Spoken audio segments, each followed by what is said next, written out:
जैसे कि आप चित्र पर देख पा रहे होंगे और आपने अपनी पाठ्यपुस्तक में भी पढ़ा है कि मुगल साम्राज्य के पतन के समय में मुगलों की केंद्रीय सत्ता निर्बल तथा प्रभावहीन हो चली थी। मराठा संघ, जिसमें नागपुर के भोसले, बड़ौदा के गायकवाड़, इंदौर के होलकर तथा ग्वालियर के सिंधिया मुख्य सरदार के रूप में जाने जाते थे, इन सभी चारों को मिलाकर एक मराठा संघ बना था। भोसले, गायकवाड़, होलकर और ग्वालियर के सिंधिया। मराठा संघ के प्रमुख को पेशवा की उपाधि दी गई थी। जो मराठा संघ का प्रमुख होता था उसको पेशवा कहा जाता था। और संघ का, जो मराठा संघ था, उसका उत्तर भारत की ओर विस्तृत प्रभाव था, अर्थात सिंधिया, भोसले, गायकवाड़ और होलकर, इन सभी का पूरे उत्तर भारत पर साम्राज्य फैला हुआ था। अफगान शासक अहमद शाह अब्दाली ने मराठा संघ की सन 1761 में पानीपत के तृतीय युद्ध में पराजित किया। मराठा संघ की जो सेनाएं थी, इनका अफगान शासक अहमद शाह अब्दाली के साथ युद्ध हुआ और 1761 में इन्होंने पानीपत के तृतीय युद्ध में मराठा संघ को पराजित कर दिया, जिसके कारण मराठा शक्ति धीरे धीरे क्षीण होने लगी और अंत तक आते आते पूरी रूप से लगभग उनकी शक्ति क्षीण हो गई। और क्या क्या कारण थे? मराठों में आपसी कलह भी प्रारंभ हो चुकी थी।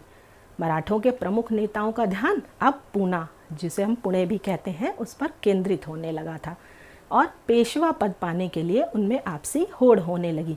जैसे कि अभी हमने जाना कि प्रमुख को पेशवा कहा जाता था और मराठा में 4 लोग थे, उसमें कौन पेशवा बनेगा, इसमें उनमें आपस में ही संघर्ष भी होने लगा था।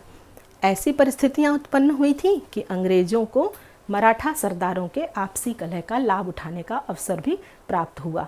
जब ये चारों लोग पेशवा बनने के लिए आपस में होड़ कर रहे थे तो अंग्रेजों ने कूटनीति के माध्यम से इसका बहुत फायदा उठाया। आपसी कलह के क्या परिणाम हुए उस बारे में हम जानते हैं। सन 1772 ईस्वी में पेशवा माधव राव की मृत्यु के उपरांत उसके चाचा रघुनाथ राव को पेशवा बनने का विचार आया। रघुनाथ राव ने सोचा कि उनके पेशवा माधव राव की जब मृत्यु हो गई तो मैं पेशवा बन जाऊंगा।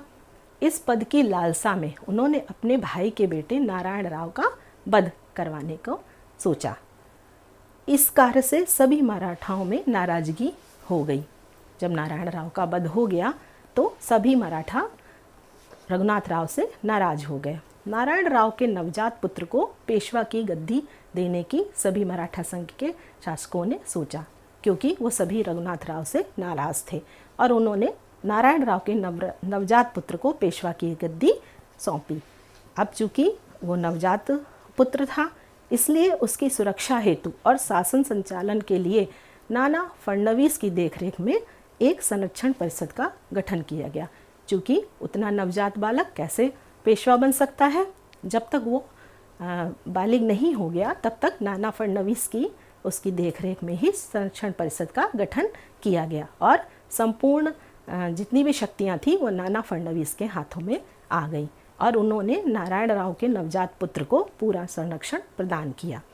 इस कार्य से व्यथित होकर रघुनाथ राव अंग्रेजों की शरण में चला गया और उसने अंग्रेजों का साथ जाकर मिलकर इन सभी मराठा संघ के शासकों के खिलाफ अपनी योजनाएं बनाना प्रारंभ कर दिया।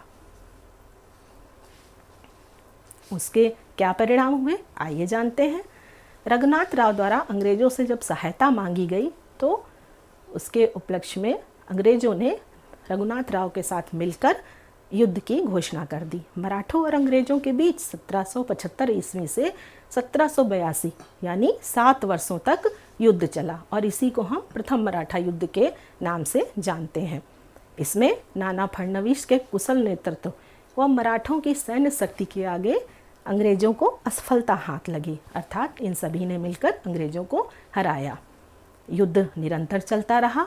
फिर सालबाई नामक स्थान पर सन 1782 ईस्वी में दोनों पक्षों के बीच में संधि होगी, अर्थात 7 वर्षों तक युद्ध के बाद में सालबाई नामक स्थान पर एक संधि की गई। इस संधि में क्या क्या शर्तें और नियम लागू की गए उनके बारे में जानते हैं। संधि के अनुसार नारायण राव के नवजात पुत्र को पेशवा स्वीकार किया गया। सन 1800 ईस्वी में जब फडणवीस की मृत्यु हो गई तब पुनः फिर अंग्रेज हावी होने लगे और मराठों पर पुनः संघर्ष के बादल छाने लगे। जबकि नारायण राव, जब तक नाना फडणवीस थे तब तक नारायण राव का जो नवजात पुत्र था वो पेशवा बने रहे। आइए आगे जानते हैं द्वितीय मराठा युद्ध के बारे में। मराठों ने वेलेजली की सहायक संधि से स्वयं को दूर रखा था।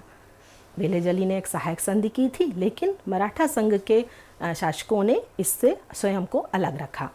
जब नाना फडणवीस की मृत्यु हुई तो सिंधिया, होलकर तथा पेशवा बाजीराव द्वितीय में प्रमुख शक्ति बनने के लिए आपसी संघर्ष होने लगा। जब तक नाना फडणवीस जीवित थे तब तक उनके संरक्षण में ही समस्त सत्ता चल रही थी, लेकिन उनकी मृत्यु के बाद ये लोग आपस में संघर्ष करने लगे। होलकर द्वारा पेशवा बाजीराव द्वितीय तथा सिंधिया की सेनाओं को पराजित किया गया और पूना पर होलकर का अधिकार हो गया। पेशवा बाजीराव द्वितीय भागकर अंग्रेजों की शरण में पहुंचे। जब होलकर ने उनको हरा दिया तो पेशवा बाजीराव ने अंग्रेजों से सहायता मांगी और अंग्रेजों ने पेशवा को सहायता देना स्वीकार कर लिया।